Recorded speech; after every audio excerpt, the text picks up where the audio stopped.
Friends, क्या हाल है आप सबका। तो चलिए स्टार्ट करते हैं आज की हमारी वीडियो। आज हम पढ़ेंगे फर्स्ट चैप्टर महेश कुमार बर्णवाल द्वारा लिखी गई बुक इतिहास की है। कल हमने इसमें किया था इतिहास एक परिचय।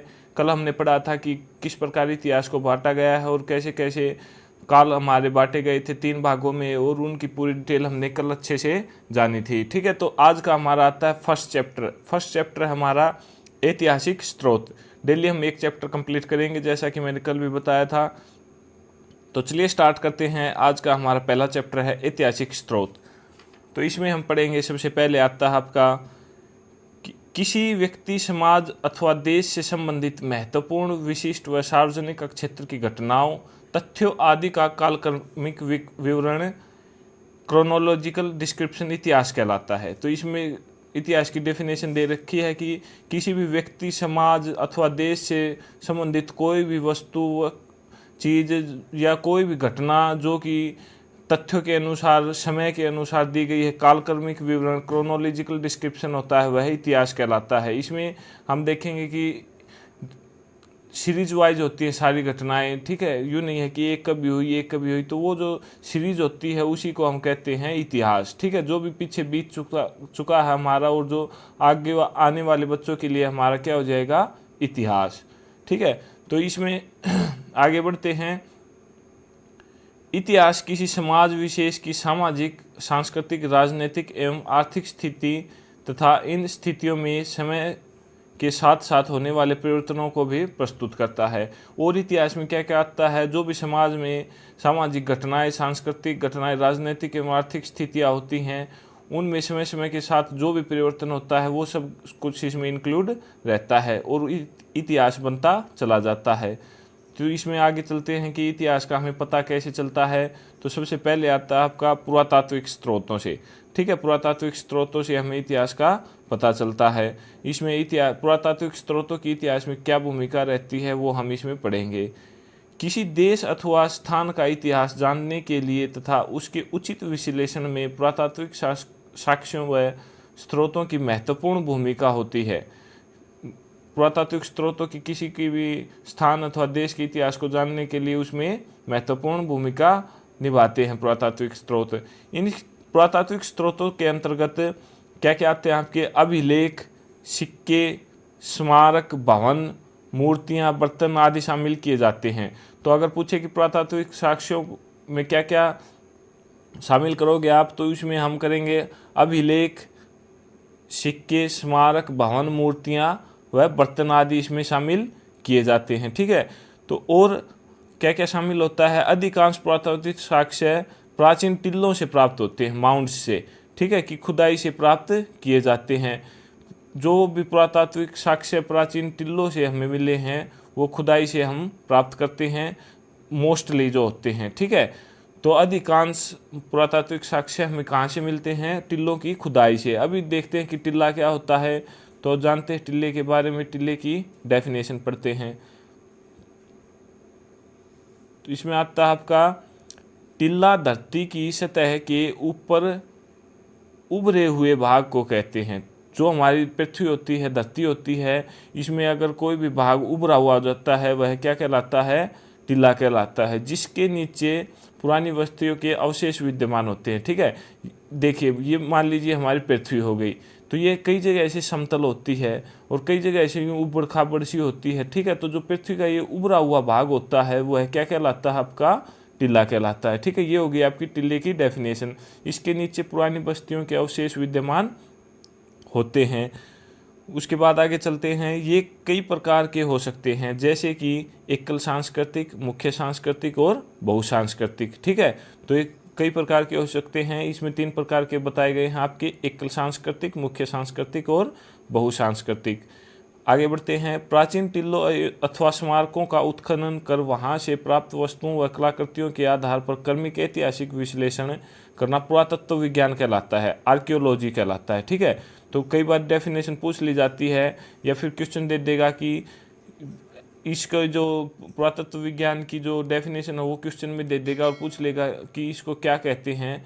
तो इसमें आपका पुरातत्व विज्ञान की डेफिनेशन आपको ध्यान रखनी है। इंग्लिश में बोलते हैं आर्कियोलॉजी, तो यह होती है प्राचीन टिल्लों अथवा स्मारकों का उत्खनन कर वहां से प्राप्त कलाकृतियों के आधार पर क्रमिक ऐतिहासिक विश्लेषण करना। जो भी पुराने टिल्ले होते हैं उनमें हम जैसे ही उनकी खुदाई करते हैं तो उनमें से जो भी वस्तुएं मिलती हैं, जो भी कलाकृतियाँ यानी कि मूर्तियाँ वगैरह कुछ भी हमें वहाँ से मिलता है, उनको हम एक क्रम, एक सीरीज वाइज लगा कर देखते हैं। तो हम उसको और ऐतिहासिक विश्लेषण करते हैं उनको सीरीज वाइज लगा कर, कि हम इतिहास में बताते हैं कि ये घटना पहले घटी है और उसके बाद ये घटी है, तो वो सीरीज लगा देते हैं उनको। तो वो क्या कहलाता है? आपका पुरातत्व विज्ञान, आर्कियोलॉजी कहलाता है। ठीक है, नेक्स्ट करते हैं, आगे बढ़ते हैं। वीडियो थोड़ी लंबी होने वाली है तो आप लास्ट तक बने रहिए, क्योंकि धीरे धीरे एक एक पॉइंट को समझेंगे हम।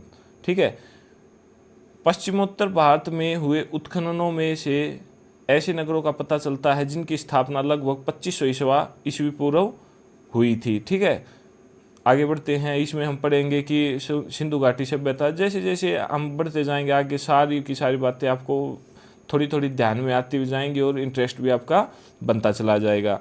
बस थोड़ा संयम बरतिए और हमारे साथ बने रहिए। आगे बढ़ते हैं। उत्खननों से हमें गंगा की घाटी में विकसित भौतिक संस्कृति के विषय में भी जानकारी मिलती है। जो भी हम खुदाई करते हैं उसमें हमें गंगा की घाटी में विकसित भौतिक संस्कृति के विषय में जानकारी मिलती है कि उस समय के लोग किस प्रकार की बस्तियों में रहते थे, उनकी सामाजिक संरचना कैसी थी, वे किस प्रकार के मृद भांड उपयोग करते थे। मृद भांड आगे हम पढ़ेंगे क्या होते हैं, किस प्रकार के घरों में रहते थे, भोजन में किन किन अनाजों का उपभोग करते थे, क्या क्या वो भोजन खाते थे, और किस प्रकार के औजार और हथियारों का वो प्रयोग करते थे। ये सब बातें हमें गंगा की घाटी में विकसित भौतिक संस्कृति में जब से मिलती हैं, जब हमने वहाँ पर खुदाई की उसके आधार पर। ठीक है, आगे बढ़ते हैं। दक्षिण भारत के कुछ लोग मृत व्यक्ति के शव के साथ औजार, हथियार, मिट्टी के बर्तन आदि वस्तुएं कब्र में दफनाते थे तथा उनके इसके ऊपर एक घेरे में बड़े बड़े पत्थर खड़े कर दिए जाते थे। ऐसे स्मारकों को महापाषाण, मेगालिथ कहते हैं। हम पढ़ेंगे कि पुराने समय में जो भी लोग मरते थे उनको उनके साथ वो हथियार, औजार, मिट्टी आदि के बर्तन जब उनको दबाते थे, कफन कब्र में दफनाते थे तो उनके साथ वो रख देते थे। ठीक है, क्योंकि वो पुराने समय में ये मान्यता थी कि लोगों को मरने के बाद भी इन चीज़ों की आवश्यकता पड़ती है, तो इस वजह से वो उनको कब्र में उनके साथ दफनाते थे। ठीक है, और उसके ऊपर एक घेरे में बड़े बड़े पत्थर खड़े कर दिए जाते थे। तो जो भी ऐसे स्मारक होते हैं उन्हें क्या कहते हैं? महापाषाण, मेगालिथ कहते हैं। ठीक है, ऐसी जगह ऐसे स्मारकों को क्या कहते हैं? महापाषाण या मेगालिथ कहते हैं। ये इसकी डेफिनेशन हो गई। उसके बाद अगला पॉइंट आता है हमारा, किसी प्राचीन वस्तु में विद्यमान C14 कार्बन में आई कमी को माप कर उसके समय का निर्धारण किया जा सकता है।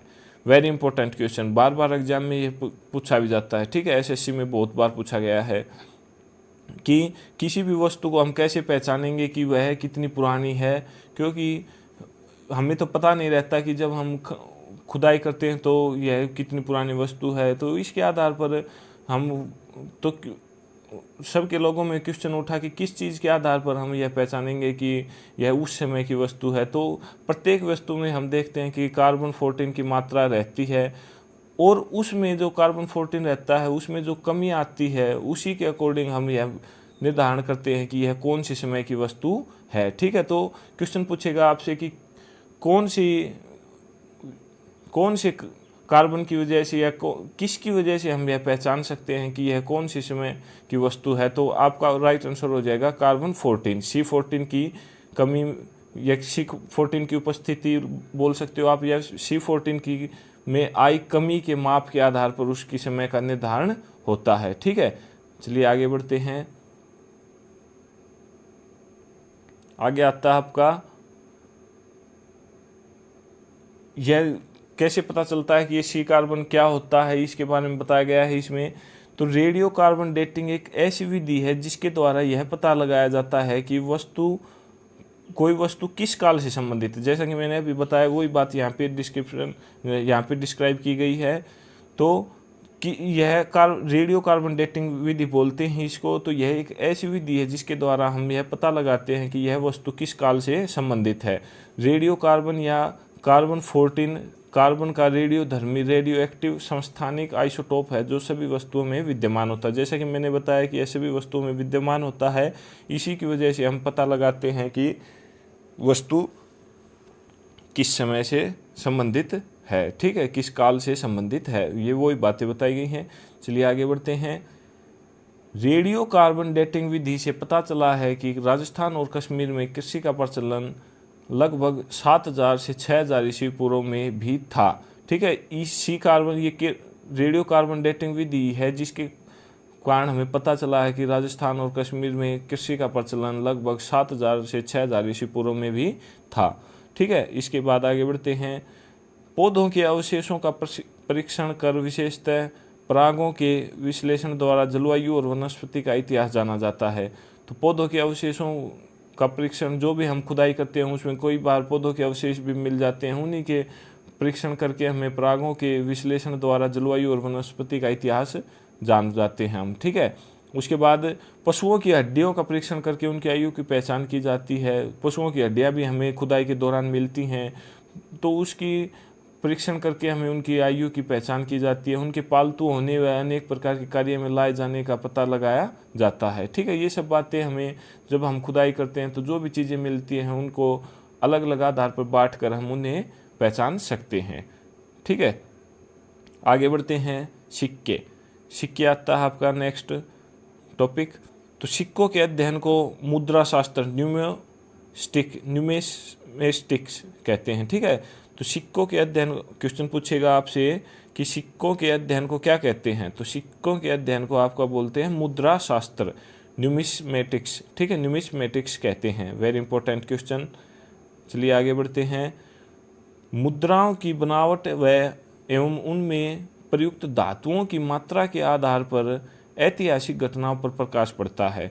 तो जो मुद्राएं होती हैं, सिक्के जो होते हैं, उनकी बनावट किस प्रकार की थी, क्योंकि अलग अलग समय पर अलग अलग राजाओं ने अलग अलग अपने सिक्के बनवाए, उसी के आधार पर धातु, कोई सोने के सिक्के बनवाता था, कोई चांदी के सिक्के बनवाता था। तो धातुओं की मात्रा के आधार पर हमें ऐतिहासिक घटनाओं पर प्रकाश पड़ता है, जान सकते हैं कि कौन सा सिक्का किसके समय का बना हुआ है। प्राचीन काल में अधिकांश मोहरें धातुओं की बनाई जाती थी। जिन सिक्कों व मुद्राओं पर कोई लेख नहीं होता था, केवल आकृतियां विद्यमान होती थी, उन्हें पंचमार्क या आहत सिक्के कहा जाता था। तो अगर पूछे कि पंचमार्क सिक्के या आहत सिक्के किसे कहते हैं, तो जिन सिक्कों के ऊपर कोई भी मुद्राओं पर कोई लेख नहीं होता था, ठीक है, केवल आकृतियां विद्यमान होती थी, तो वह क्या होता था, उन्हें पंचमार्क या आहत सिक्के कहा जाता था, ठीक है। आप देखोगे पुराने सिक्कों में कई जगहों पर कोई लेख नहीं होता, केवल आकृतियाँ बनी होती हैं। कभी किसी की नर्तकी की आकृति बन गई, कभी किसी राजा की आकृति बन गई, तो वो सब जो आकृतियाँ विद्यमान होती थी उन्हें पंचमार्क या आहत सिक्के कहा जाता था, उन सिक्कों को, ठीक है। चलिए आगे बढ़ते हैं। भारत में थोड़ा बड़ा कर लेते हैं। भारत में पुरातात्विक खुदाई से बड़ी संख्या में तांबे, चांदी, सोने और शीशे के सिक्कों के सांचे मिले हैं, ठीक है। तो भारत में जो पुरानी खुदाई हुई है उसमें क्या क्या मिले हैं, तांबे, चांदी, सोने और शीशे के सिक्के सांचे, शीशे के सांचे, सिक्के के सांचे मिले हैं, ठीक है। मतलब कहने का यह है कि तांबे, चांदी, सोने के सिक्के मिले हैं। इनमें से अधिकांश सांचे कुषाण काल के अर्थात ईसा की आरंभिक 3 शताब्दियों से संबंधित हैं, ठीक है। कुषाण काल को हम आगे पढ़ेंगे, तो इनमें से मोस्टली सिक्के कुषाण काल से के आरंभिक 3 शताब्दियों से संबंधित रखते हैं, ठीक है। इसको हम आगे पढ़ेंगे।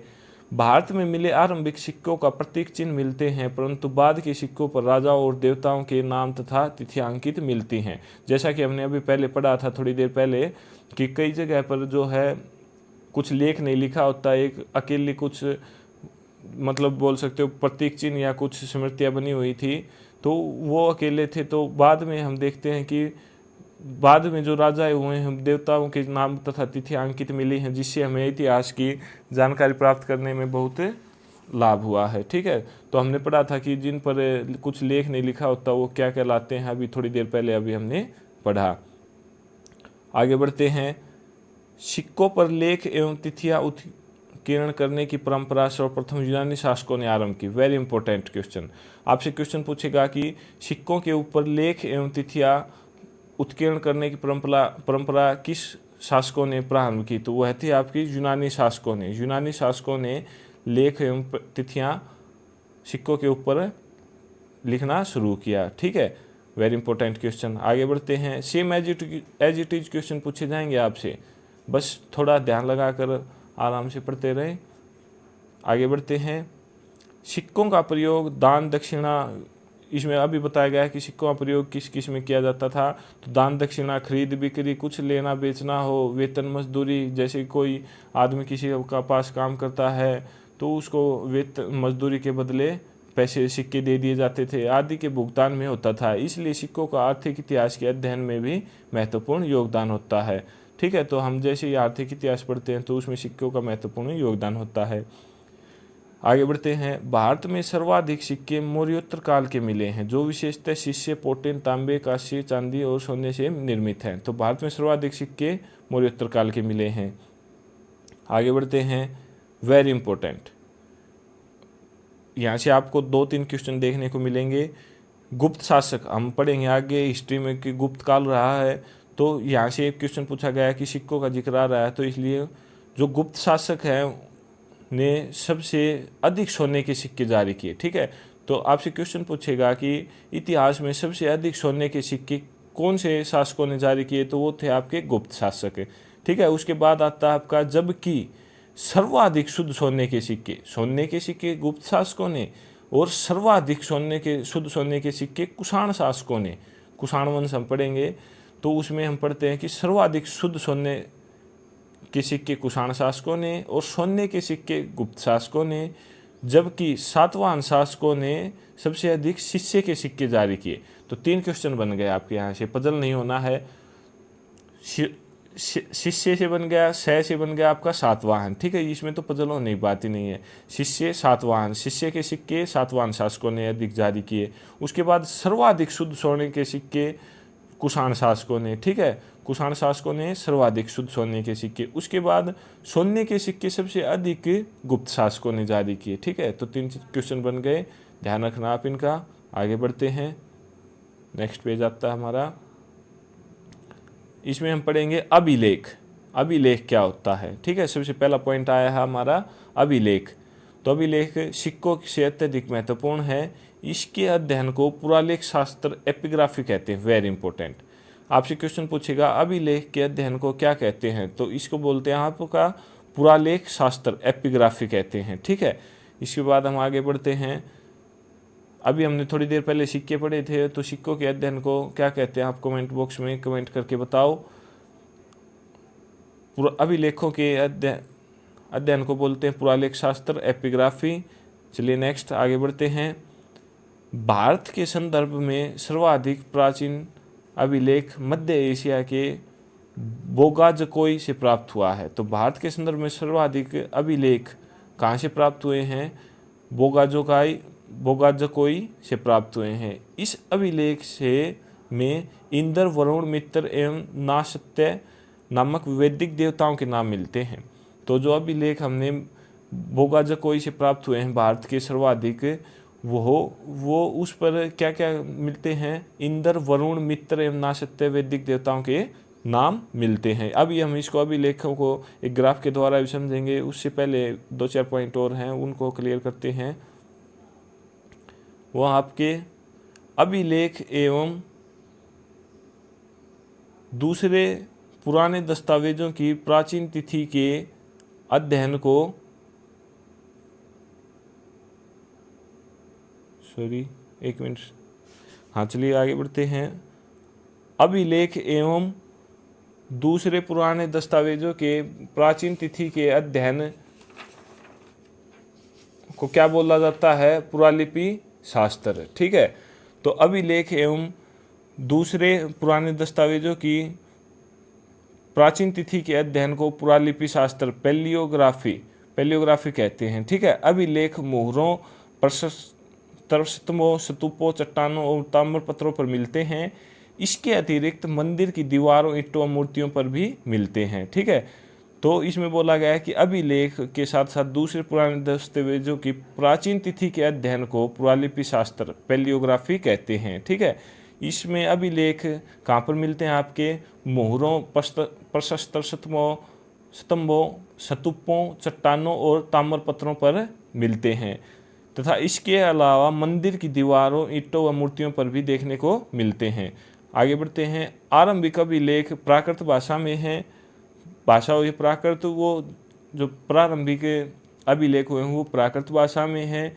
ये ईसा पूर्व 3री सदी के हैं।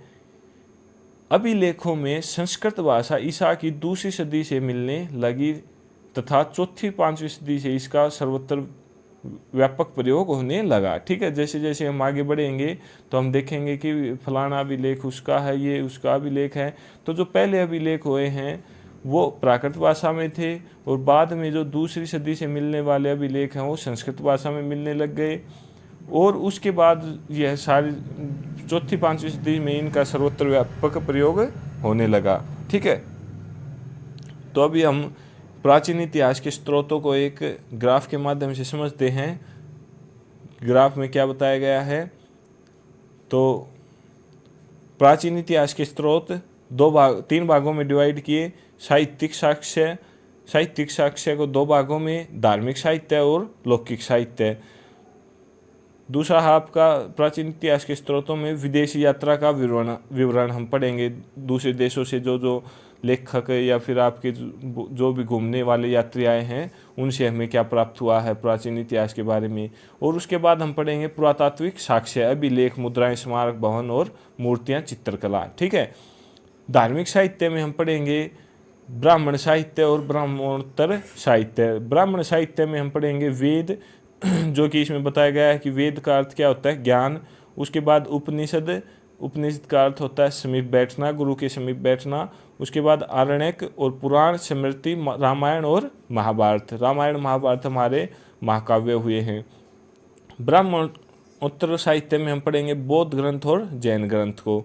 ठीक है, लौकिक साहित्य में हम पढ़ेंगे ऐतिहासिक ग्रंथ, जीवनी ग्रंथ और गल्प साहित्य ग्रंथ। ठीक है, तो इसमें हम आगे बढ़ते हैं। पुरातात्विक साक्ष्य हो गए आपके अभिलेख, मुद्राएं, स्मारक, भवन, मूर्तियां एवं चित्रकला। विदेशी यात्रा विवरण हम पढ़ते हैं। तो विदेशी यात्रा विवरण में यूनानी रोमन लेखक हुए हैं, चीनी लेखक हुए हैं और अरबी लेखक हुए हैं। ठीक है, तो यूनानी रोमन लेखक कौन से हुए हैं आपके? टेशियस ईरान से, हेरोडोटस इतिहास के पिता जिनको बोला जाता है। एक क्वेश्चन यहाँ से आपका बन गया कि इतिहास के पिता किसे कहा जाता है? हेरोडोटस। ठीक है, आप इसकी ट्रिक याद रख सकते हो कि इतिहास में बहुत डॉट रहते हैं। ठीक है, तो आप याद रख लेना इतिहास के पिता हेरोडोटस। सिकंदर के साथ आने वाले विद्वान, सिकंदर जो कि भारत के ऊपर आक्रमण करता है, हम आगे पढ़ेंगे उसके साथ कौन से विद्वान आए जिनसे हमें इतिहास का पता चलता है। तो वह आपके निरियाकस, आर्नेसिक्रेटस एवं अरिस्टोबुलस। ठीक है, उसके बाद मेगास्थनीज, इंडिका के लेखक, चंद्रगुप्त मौर्य के समय में हुए हैं। ठीक है, तो एक क्वेश्चन यहाँ से आपका ये भी बन गया कि इंडिका के लेखक कौन है? मेगास्थनीज। उसके बाद आता है आपका डायमेकस, बिंदुसार। उसके बाद डायनोसिस, अशोक के समय में हुए हैं। टोलमी, ज्योग्राफी के लेखक टोलमी। पिलनी, नेचुरल हिस्टोरिका के लेखक। ठीक है, पिलनी। उसके बाद आते हैं आपके चीनी लेखक। चीनी लेखकों में कौन कौन हुए हैं? फाइयान, सुंगयून, फेनसांग और इत्सिंग। ये सारे के सारे हम जैसे जैसे आगे बढ़ेंगे इनके जो ये जिस राजा के समय में भारत पर आए हैं उनका हम इसमें बार बार जिक्र करते रहेंगे।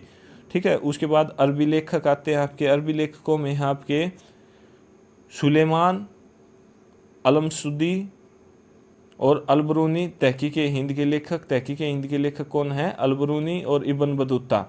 इब्न बतूता मोहम्मद बिन तुगलक के काल में, ठीक है, हुए हैं। ठीक है, तो ये हो गया आपका एक ग्राफ प्राचीन इतिहास के स्रोतों का।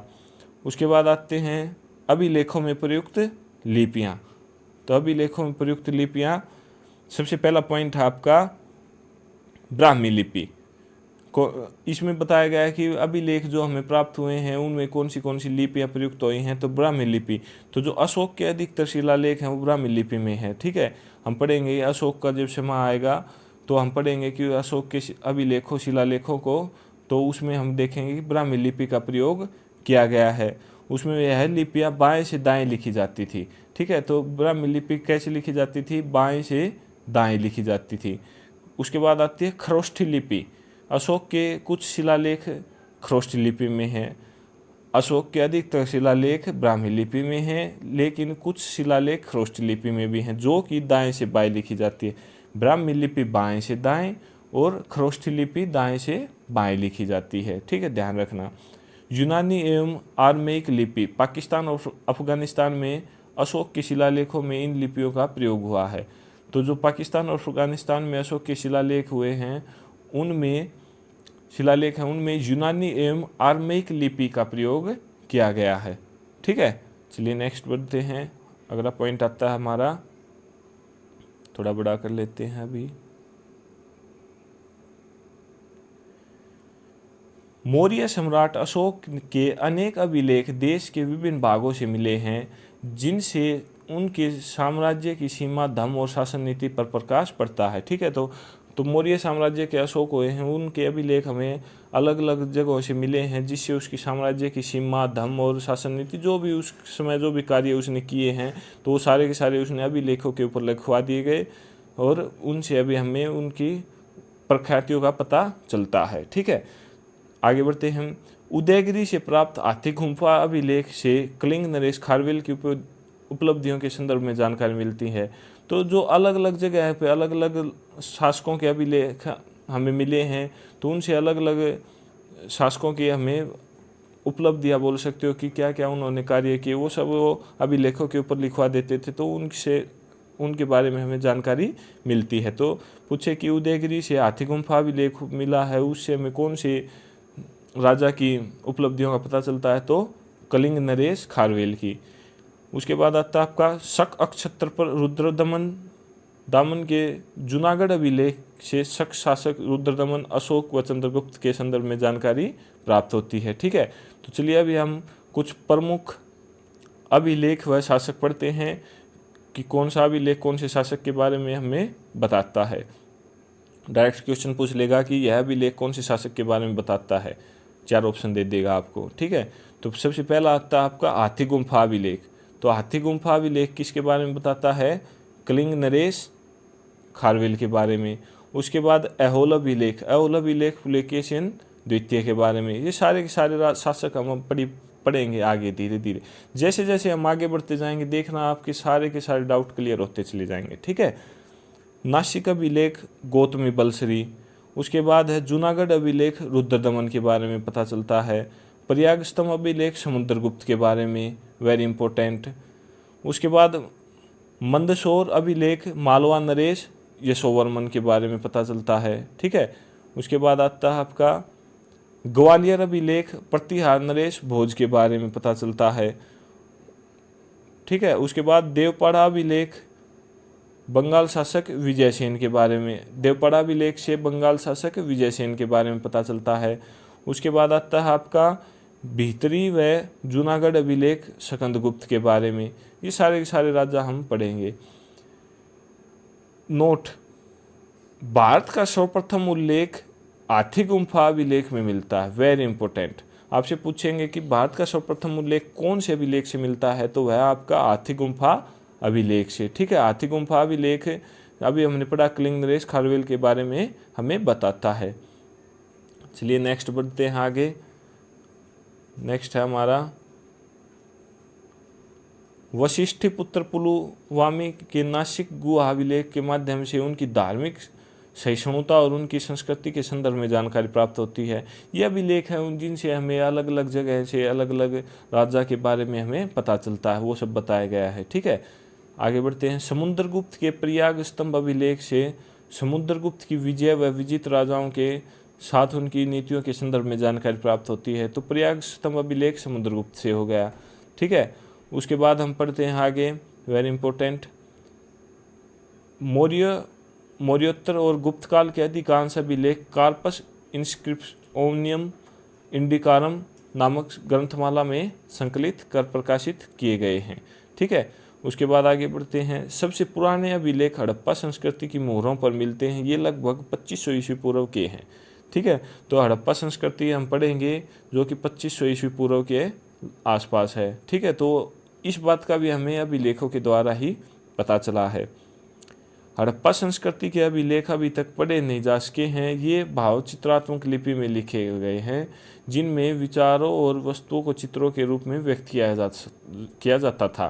ठीक है, हड़प्पा संस्कृति से जो अभिलेख हमें मिले हैं वह अभी तक पढ़े नहीं गए हैं, लेकिन उनमें भाव चित्रात्मक लिपि का प्रयोग किया गया है, उसके द्वारा वो लिखे गए हैं, जिसमें विचारों और वस्तुओं को चित्रों के रूप में व्यक्त किया गया है। ठीक है, चित्रों के द्वारा हमने अनुमान लगाया है कि ये मतलब जो भी हड़प्पा संस्कृति के बारे में हमें बातें पता चली हैं। ठीक है, और भी बहुत सी बातें हम इसके बारे में जब हड़प्पा संस्कृति पढ़ेंगे तो उसके बारे में हम डिटेल से जानेंगे। उसके बाद आगे बढ़ते हैं। सबसे पुराने अभिलेख जो पढ़े जा चुके हैं वे ईसा पूर्व 3री सदी के अशोक के शिलालेख हैं। ठीक है, तो जो सबसे पुराने हो अशोक के शिलालेख पढ़े गए हैं।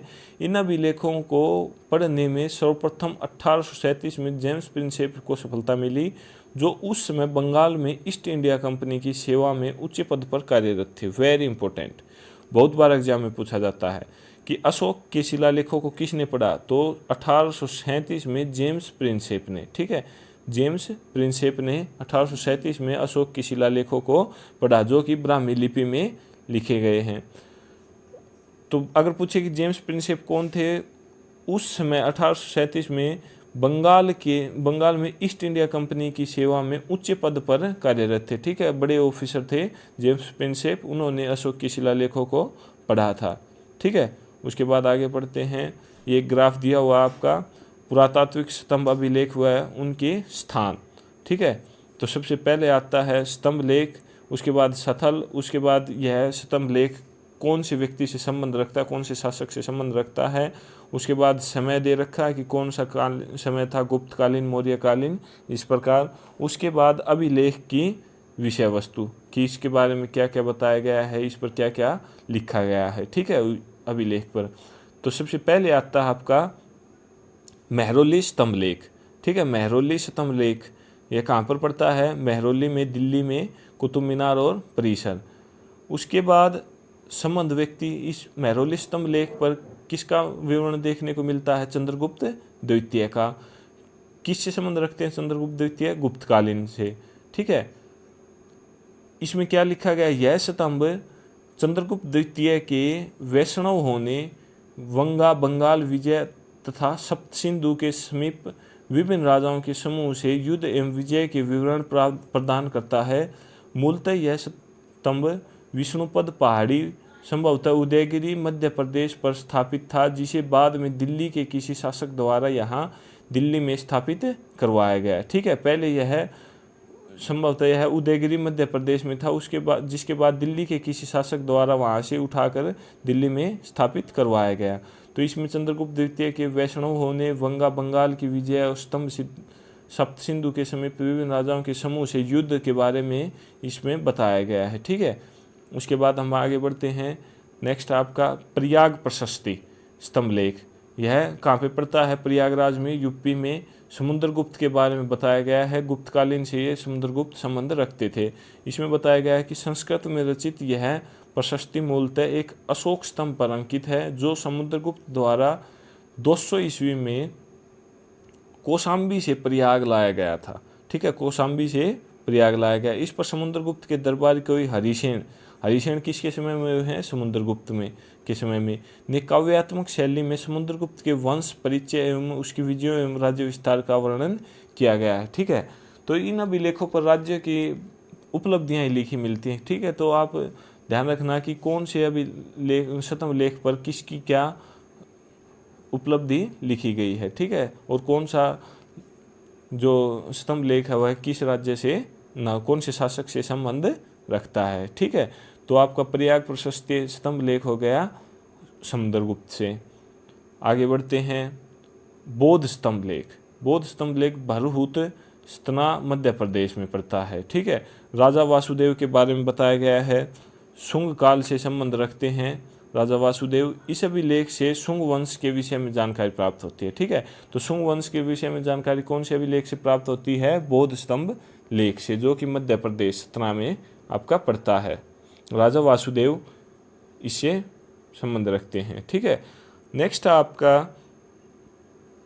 मथुरा स्तंभ लेख।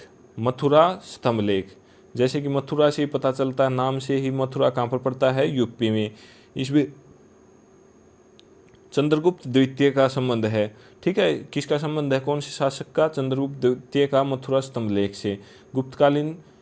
गुप्त काल से संबंध रखते हैं ये। ठीक है, यह प्रथम गुप्त अभिलेख है जिसमें गुप्त संवत का प्रथम वर्ष वर्णित है।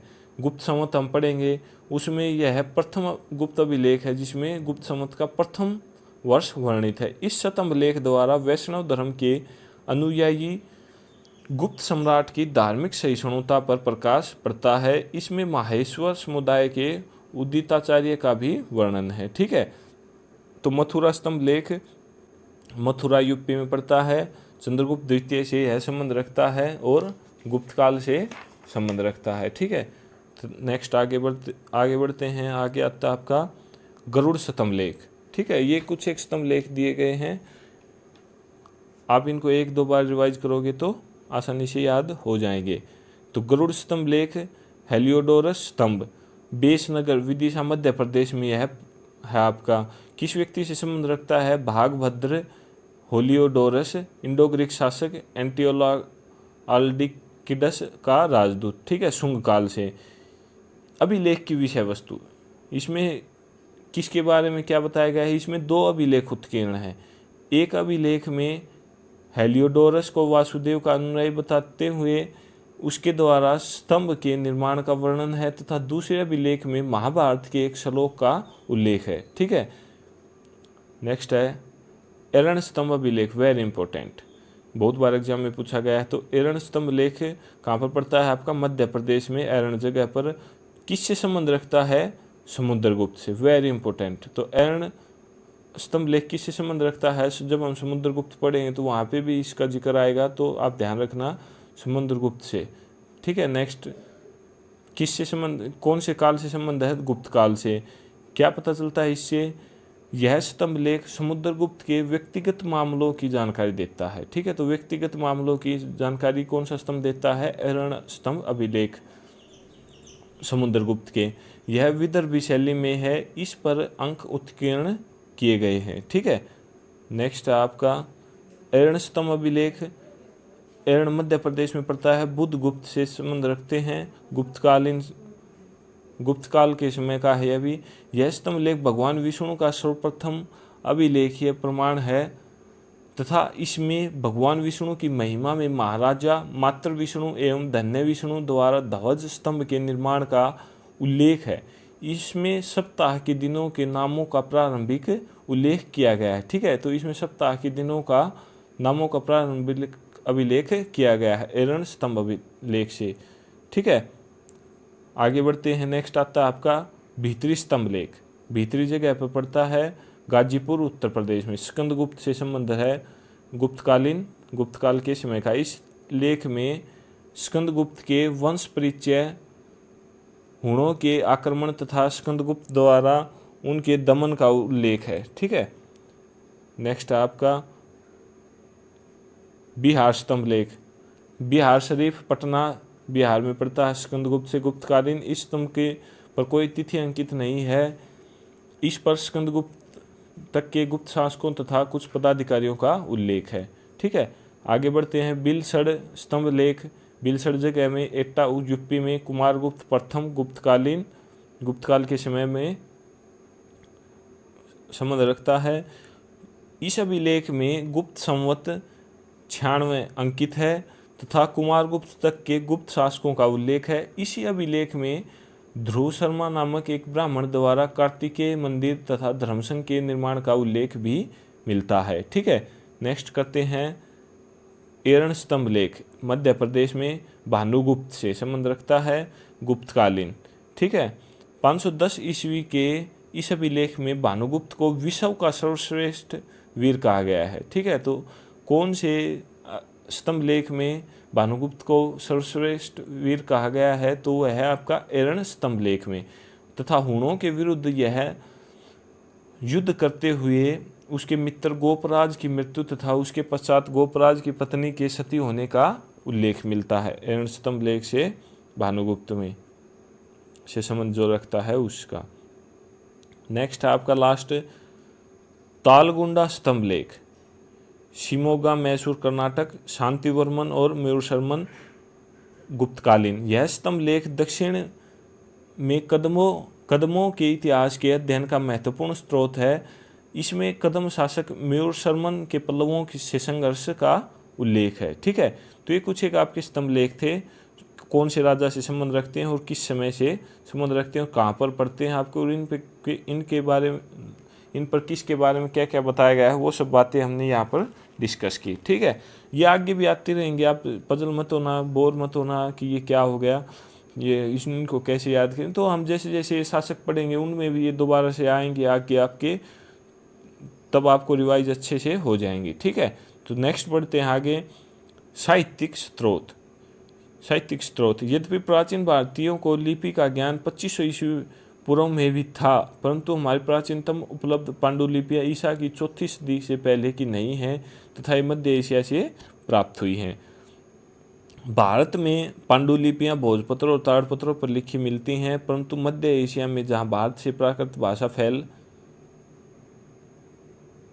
गई थी, ये पांडुलिपियाँ मेषश्रम एवं काष्ठफलकों पर लिखी गई हैं। ठीक है, संपूर्ण भारत में संस्कृत की पुरानी पांडुलिपियाँ हैं, परंतु इनमें से अधिकतर दक्षिण भारत, कश्मीर और नेपाल से प्राप्त हुई हैं। हिंदुओं के धार्मिक साहित्य में वेद, रामायण, महाभारत, पुराण आदि सम्मिलित हैं। ठीक है, साहित्यिक स्रोत में वेद, रामायण, महाभारत, पुराण आदि सम्मिलित हैं। ठीक है, उसके बाद एक बार ये ग्राफ देख लेते हैं, आगे हम नेक्स्ट पॉइंट वहाँ से तब करेंगे। तो ये ग्राफ दे रखा आपका, तो इसमें 4 वेदों के नाम दे रखे हैं और 4 उपवेद दे रखे हैं, और कौन से वेद में किस चीज़ का विवरण है या कौन सा वेद किस चीज़ से संबंध रखता है वो बताया गया है। ठीक है, तो यहाँ से आपके 10-12 क्वेश्चन कंप्लीट हो जाएंगे। सबसे पहला, वेदों की संख्या कितनी होती है? 4। कौन से वेद होते हैं उनके नाम? तो ऋग्वेद, यजुर्वेद, सामवेद, अथर्ववेद। ठीक है, ये 4 वेद हो गए, ऋग्वेद, यजुर्वेद, सामवेद और अथर्ववेद। यहाँ से पूछ लिया जाता है कि सबसे पुराना वेद कौन सा है, तो ऋग्वेद। सबसे नवीनतम वेद सामवेद। ठीक है, तो ऋग्वेद, यजुर्वेद, सामवेद और अथर्ववेद, ये 4 वेद हो गए आपके। उपवेद 4 उपवेद हैं, आयुर्वेद, धनुर्वेद, गंधर्ववेद और शिल्पवेद। ठीक है, ये 4 उपवेद हो गए। उसके बाद आता है आपका कि ऋग्वेद में किसका विवरण देखने को मिलता है? चिकित्सा शास्त्र से संबंधित। आपसे क्वेश्चन पूछेगा कि चिकित्सा शास्त्र से संबंधित कौन सा वेद है, तो आपका राइट आंसर हो जाएगा ऋग्वेद। ठीक है, युद्ध कला से संबंधित यजुर्वेद। ठीक है, यजुर्वेद में युद्ध कला से संबंधित बातें बताई गई हैं। उसके बाद आपका सामवेद, वेरी इंपॉर्टेंट, कला एवं संगीत से संबंधित। देखें, संगीत, स से संगीत, स से सामवेद। ठीक है, तो सामवेद इसका उपवेद हो गया गंधर्ववेद, और यह किससे संबंधित? कला एवं संगीत से। उसके बाद लास्ट आपका अथर्ववेद। अथर्ववेद में भवन निर्माण कला से संबंधित है। ठीक है, जादू टोना भी अथर्ववेद में बताया गया है। भवन निर्माण कला से संबंधित कौन सा वेद है आपका? अथर्ववेद। ठीक है, तो नेक्स्ट चलिए, यहाँ से आपको ये 10-12 क्वेश्चन याद हो गए और बहुत ही आसान भी हैं, ये बातें आप ध्यान रखना। आगे बढ़ते हैं, तो हमने यहाँ तक कवर कर लिया था, नेपाल से प्राप्त हुई हैं। उसके बाद आता है आपका हिंदुओं के धार्मिक साहित्य में वेद, रामायण, महाभारत, पुराण आदि सम्मिलित हैं। ये अभी हमने पढ़ा, वेदों की संख्या, उपवेद वगैरह सब कुछ। तो इसमें बताया गया ऋग्वेद को 1500 से 1000 ईस्वी पूर्व के लगभग मान सकते हैं, लेकिन अथर्ववेद, यजुर्वेद, ब्राह्मण वेद, अरण्यकों और उपनिषदों को 1500 ईसा पूर्व के लगभग का माना जाता है। ठीक है, जैसा कि मैंने बताया, सबसे पुराना ऋग्वेद और सबसे नवीनतम अथर्ववेद। ऋग्वेद में मुख्यतः देवताओं की स्तुतियां हैं, परंतु बाद के साहित्य में स्तुतियों के साथ साथ कर्मकांड, जादूटोना और पौराणिक आख्यान भी हैं। उपनिषदों में हमें दार्शनिक चिंतन मिलते हैं। ठीक है, वो सब बातें बताई गई हैं कि कौन जादूटोना मैंने बताया कि इससे अथर्ववेद से संबंध रखता है, तो ये सब बातें बताई गई हैं। ठीक है, चलिए नेक्स्ट करते हैं, आगे बढ़ते हैं। ये मैंने लिख रखा, वेद 4, वेदों की संख्या 4 और वेदांग 6 हैं। ठीक है, वैदिक मूल ग्रंथ का अर्थ समझ में आए, इसलिए वेदांगों अर्थात वेद के अंगभूत शास्त्रों की रचना की गई थी। ठीक है, वेदांगों की रचना क्यों की गई? वेदों के अर्थों को समझने के लिए। तो कितने हैं वेदांगों की संख्या पूछे तो 6 हैं। इसमें बताया गया है कि वेदों का अर्थ समझने एवं सूक्तों के सही उच्चारण के लिए वेदांग की रचना की गई है। ठीक है, तो वेदांगों की रचना क्यों की गई? वेदों के अर्थों को समझने के लिए।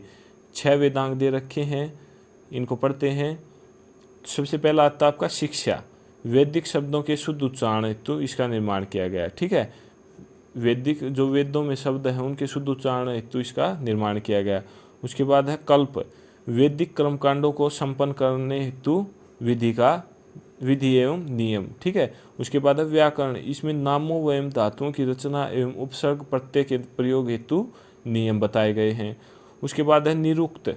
शब्दों की व्युक्ति हेतु नियम। यह भाषा शास्त्र का प्रथम ग्रंथ माना जाता है। यास्क ने निरुक्त की रचना की। तो निरुक्त की रचना किसने की? यास्क ने। ठीक है, वेरी इंपॉर्टेंट। आगे बढ़ते हैं। 5वां आता है छंद। वैदिक साहित्य में गायत्री, त्रिष्टुप, जगती, वृहति का प्रयोग किया जाता है। ठीक है, इसमें गायत्री वगैरह ये प्रयोग किए गए हैं छंद में। ज्योतिष, लास्ट आपका ज्योतिष। इसमें ज्योतिष शास्त्र के विकास को दिखाया गया है। इसके प्रसिद्ध आचार्य लगध मुनि थे। ठीक है, लगध मुनि थे ज्योतिष में। ठीक है, इसके बाद हम आगे बढ़ते हैं। नेक्स्ट पॉइंट आता है आपका सूत्र लेखन का सबसे विख्यात उदाहरण पाणिनि का व्याकरण ग्रंथ अष्टाध्यायी है। ठीक है, यहाँ से एक क्वेश्चन बनता है आपका, बहुत बार एग्जाम में पूछा जाता है कि अष्टाध्यायी के लेखक कौन है या अष्टाध्यायी के रचनाकार कौन है? तो पाणिनि। ठीक है, जो कि 400 ईस्वी पूर्व के आसपास लिखा गया था। पाणिनि ने अपने समय के समाज, अर्थव्यवस्था, संस्कृति पर गहन प्रकाश डाला है। महाभारत, जिसे वेद व्यास की कृति माना जाता है, तो महाभारत की रचना किसने की? वेद व्यास ने। 10वीं सदी ईसा पूर्व से 4वीं सदी ईस्वी तक की स्थिति का आभास देता है। सबसे पहले इसमें केवल 8800 श्लोक थे तथा इसका नाम जय संहिता था, जिसका अर्थ है विजय संबंधी संग्रह ग्रंथ। ठीक है, वेरी इंपॉर्टेंट, याद रखने योग्य बातें हैं। महाभारत की रचना किसने की? वेद व्यास ने। ठीक है, तो सबसे पहले इसमें 8800 श्लोक थे तथा इसका नाम क्या था? जय संहिता। ठीक है, तो महाभारत का दूसरा नाम क्या है? जय संहिता, जिसका अर्थ है विजय संबंधी संग्रह ग्रंथ। ठीक है, विजय संबंधी संग्रह ग्रंथ। ठीक है, कालांतर में इसके श्लोकों की संख्या बढ़कर 24,000 हो गई है। ठीक है, तो जैसे जैसे समय बढ़ता गया इसके श्लोकों को और पढ़ा गया तो इसमें 24,000 श्लोक हो गए। वर्तमान में इस महाकाव्य में 1 लाख से अधिक श्लोक हो गए हैं।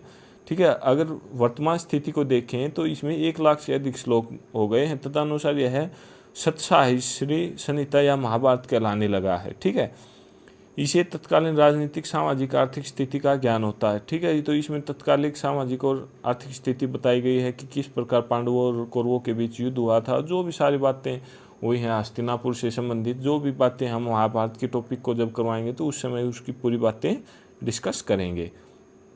आगे बढ़ते हैं। रामायण वाल्मीकि के द्वारा लिखी गई। महर्षि वाल्मीकि के द्वारा रामायण की रचना की गई। तो इसमें बताया गया कि वाल्मीकि रामायण में मूलतः 6000 श्लोक थे, जो बढ़कर 12,000 श्लोक हो गए और वर्तमान में 24,000 श्लोक हो गए हैं। इसकी रचना संभवतः ईसा पूर्व 5वीं सदी से में प्रारंभ हुई। इसकी रचना महाभारत के बाद हुई प्रतीत होती है। ठीक है, राजाओं के द्वारा कराए जाने वाले अनुष्ठान और 3 उच्च वर्णों के धनाढ्य पुरुषों द्वारा किए जाने वाले अनुष्ठान व सार्वजनिक यज्ञों के विधि विधान स्रोत सूत्रों में दिए गए हैं। आगे बढ़ते हैं। ये बस बातें आप 1-2 बार पढ़ लेना, इनसे ज़्यादा क्वेश्चन पूछे नहीं जाते हैं। जात कर्म जो भी इम्पोर्टेंट होगा वो मैं आपको बता दूंगा साथ साथ। ठीक है, जात कर्म, नामकरण, उपनयन, विवाह, श्राद्ध और आदि घरेलू या पारिवारिक अनुष्ठानों का विधि विधान ग्रह सूत्रों में पाया जाता है। स्रोत सूत्र, ग्रह सूत्र दोनों 600 से 300 ईस्वी पूर्व के आसपास के हैं। उसके बाद आता है शूल सूत्र में यज्ञ वेदी के निर्माण के लिए विविध प्रकार के मापों का विधान है। ज्यामिति और गणित का अध्ययन वहीं से आरंभ होता है। ठीक है, आगे बढ़ते हैं। नेक्स्ट आता है आपका, जो भी इम्पोर्टेंट होंगे वो मैं आपको अच्छे से समझा भी दूंगा। प्राचीनतम बौद्ध ग्रंथ पाली भाषा में लिखे गए हैं। यह भाषा मगध अर्थात दक्षिण बिहार में बोली जाती थी। ठीक है, तो ये बात आप ध्यान रखना कि प्राचीनतम बौद्ध ग्रंथ कौन सी भाषा में लिखे गए हैं? पाली भाषा में।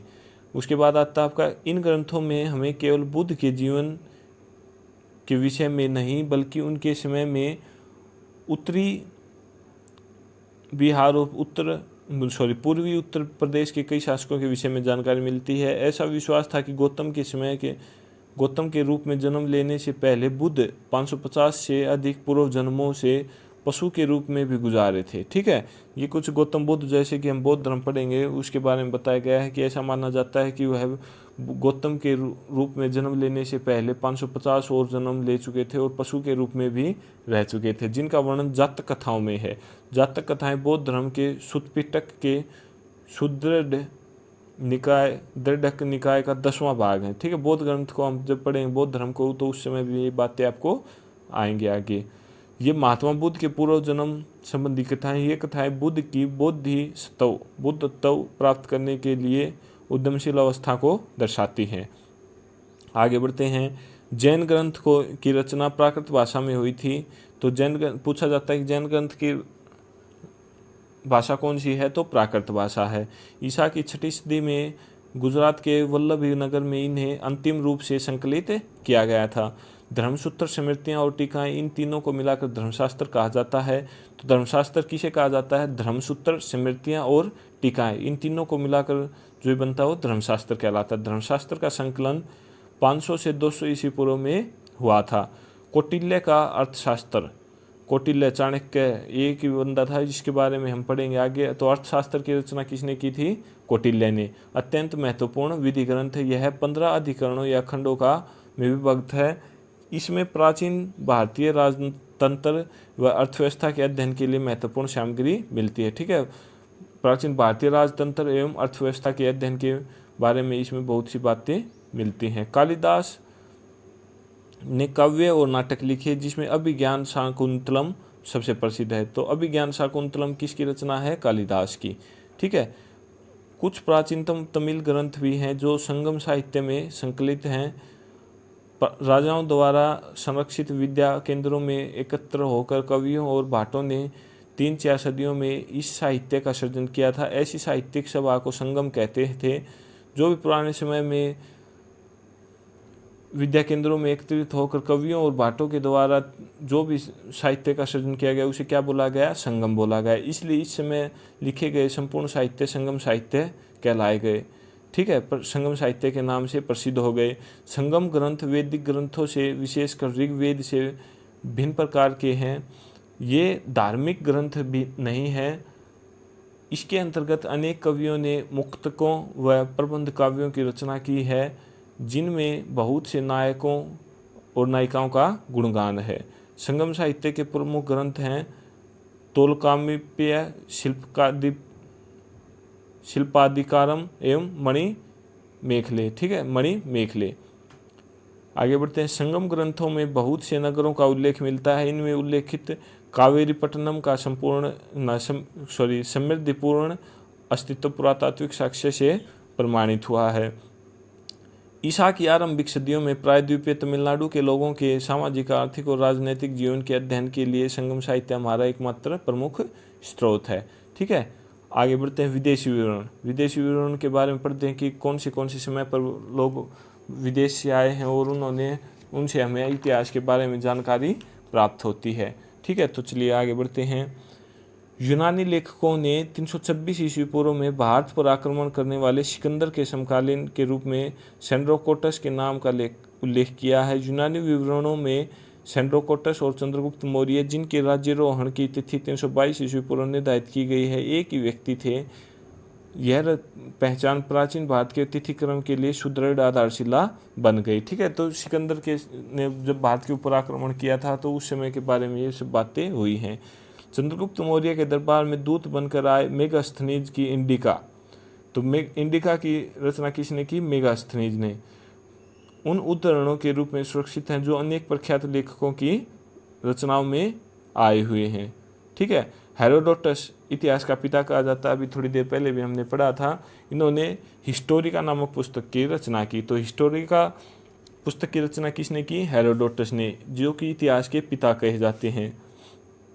आगे बढ़ते हैं। यूनानी भाषा में लिखी गई पेरिप्लस ऑफ द एरिथ्रियन सी और टोलमी की ज्योग्राफी नामक पुस्तकों में प्राचीन भूगोल और वाणिज्य के अध्ययन के लिए पर्याप्त महत्वपूर्ण सामग्री मिलती है। ठीक है, ये अलग अलग जो भी हुए लेखक उनकी रचनाएं बताई गई हैं और उन्होंने किसके बारे में क्या बताया गया है वो सब बातें इसमें बताई गई हैं। ये आगे हम जैसे जैसे वो शासक पढ़ेंगे उस समय में भी दोबारा आएंगे, ठीक है। और अभी हम इसको एक ग्राफ सा बना रखा उसके द्वारा भी पढ़ेंगे। एक बार इसको रिवाइज कर लेते हैं, उसके बाद हम ग्राफ के ऊपर चलेंगे। पेरिप्लस ऑफ द एरिथ्रियन सी 80 ईस्वी से 115 ईस्वी के मध्य किसी अज्ञात लेखक ने लिखी, जिसने लाल सागर, फारस की खाड़ी और हिंद महासागर में होने वाले रोमन व्यापार का वृत्तांत दिया है, ठीक है।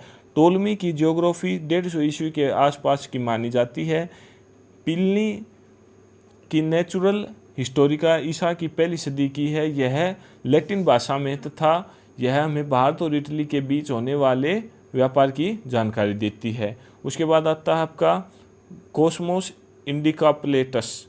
यह यूरोपीय यात्री था जो 535 ईस्वी में भारत आया तथा क्रिश्चियन टोपोग्राफी नामक ग्रंथ की रचना की, जिसमें भारत श्रीलंका के व्यापारिक संबंधों का वर्णन है, ठीक है। उसके बाद है सुलेमान। यह 9वीं शताब्दी में भारत आया तथा पाल व प्रतिहार शासकों के विषय में वर्णन किया, ठीक है। उसके बाद अल मसूदी। यह 941 ईस्वी से 943 तक भारत में रहा। उसने राष्ट्रकूट शासकों के विषय में लिखा। उसके बाद अल-बरूनी महमूद गजनवी का समकालीन। अल-बरूनी ने तहकीक हिंद, किताब-उल हिंद की रचना की। तो कई बार एग्जाम में पूछी जाती है, वेरी इंपॉर्टेंट। तहकीक हिंद, किताब-उल हिंद की रचना किसने की? अल-बरूनी ने, ठीक है। किसके समकालीन था? महमूद गजनवी का, जिसमें भारत के निवासियों की तत्कालिक दशा का वर्णन किया गया है, ठीक है। तो उस समय में जो भारत के लोगों की दशा थी उसका वर्णन उसमें देखने को मिलता है, ठीक है। तो ये अभी हम पढ़ेंगे चीनी लेखकों का वर्णन एक ग्राफ के द्वारा। तो कुछ एक चीनी लेखक हुए हैं, उनमें सबसे पहले आता है फाहियान, वेरी इंपॉर्टेंट। इसकी रचनाएं हैं फो क्यों की भारत की तत्कालीन का विवरण, राजनीतिक, सामाजिक एवं धार्मिक दशाएं, ठीक है। यात्री विवरण, इसमें फाहियान ने अपनी 15 वर्ष की भारत यात्रा में प्रमुख नगरों, बौद्ध धर्म के पवित्र स्थानों का भ्रमण किया। उसने चंद्रगुप्त द्वितीय नाम का उल्लेख नहीं है द्वारा शासित मध्य देश का विस्तृत वर्णन किया है। किसने? फाहियान ने। इसने गुप्तकालीन दंड विधान, कृषि उपज पर कर, मध्य देश में ब्राह्मण धर्म की प्रधानता, धनी व्यक्तियों द्वारा मंदिर, विहार, निःशुल्क पुण्यशालाओं एवं औषधालयों के निर्माण की जानकारी दी है। उसने पाटलिपुत्र में स्थित सम्राट अशोक के राजप्रासाद की भव्यता से प्रभावित होकर इसे देवनिर्मित बताया है, ठीक है। नेक्स्ट आता है आपका सुंग यून, ठीक है, सुंग यून। इसने बिहार एवं बंगाल की तत्कालीन राजनीतिक, आर्थिक, सामाजिक, धार्मिक स्थितियों का उल्लेख किया है, ठीक है।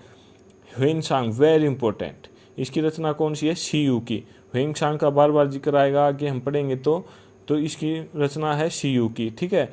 तो इसमें हम आगे बढ़ते हैं। ह्वेनसांग ने लगभग 16 वर्ष भारत की यात्रा की एवं यहाँ प्रवास किया, ठीक है। लगभग 16 वर्ष वो भारत में रहे और अलग अलग जगहों पर घूमे। उसने विश्व प्रसिद्ध नालंदा विश्वविद्यालय में अध्ययन किया। नालंदा विश्वविद्यालय जो उस समय पे बहुत बड़ी यूनिवर्सिटी थी, उसमें अध्ययन किया तथा यहाँ के ज्ञान एवं शिक्षण के उच्च स्तर की प्रशंसा की। उसने कहा कि यहाँ पर बहुत ही अच्छा ज्ञान दिया जाता है और बहुत ही अच्छे गुरु हैं, ठीक है। उसके यात्रा विवरण में सम्राट हर्षवर्धन के शासनकाल, तत्कालीन भारत की राजनीतिक एवं सांस्कृतिक दशा का विस्तृत उल्लेख है। उसने कन्नौज, हर्ष की राजधानी थी कन्नौज का नगर वर्णन, हर्ष की दानशीलता, समाज में विभिन्न जातियों, उपजातियों, प्रयाग के एक बड़े समारोह, गंगाजल की पवित्रता आदि का वर्णन किया है, ठीक है। Very important Hiuen Tsang. हम आगे भी ये इसका बार बार जिक्र आता रहेगा, चीनी यात्री था, ठीक है। उसके बाद आता है इति सिंह, प्रसिद्ध बौद्ध भिक्षुओं की आत्मकथा। इति सिंह ह्वेनसांग के चीन लौटने के बाद भारत आया। उसने बंगाल के ताम्रलिप्ति 3 वर्षों तक संस्कृत का अध्ययन किया तथा बोध गया, नालंदा, वैशाली, कन्नौज, श्रावस्ती, कपिलवस्तु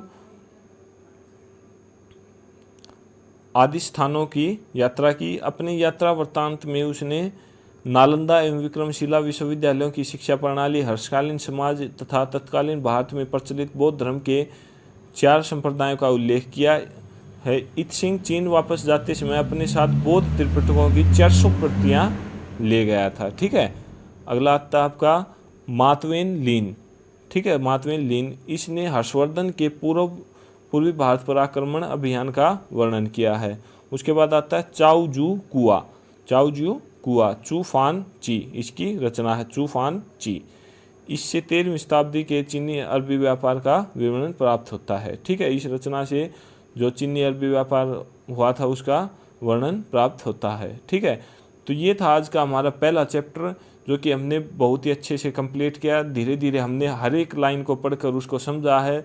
जो इम्पोर्टेंट थी उसको मैंने बताया कि ये ज़्यादा इम्पोर्टेंट है और एग्जाम में बहुत बार पूछी जा चुकी है और हो सकता है कि आगे भी बहुत बार पूछी जाए। ठीक है, तो आज का चैप्टर हमारा यहाँ पर कंप्लीट होता है। तो नेक्स्ट वीडियो में हम सेकंड चैप्टर करेंगे और धीरे धीरे करके हम पूरी बुक को कवर करेंगे। ठीक है, अगर कोई पॉइंट आपका क्लियर नहीं हुआ है तो कमेंट करके बता देना, मैं उसको अलग से समझा भी दूंगा। ठीक है, तो चलिए मिलते हैं नेक्स्ट वीडियो में, तब तक के लिए धन्यवाद। जय हिंद।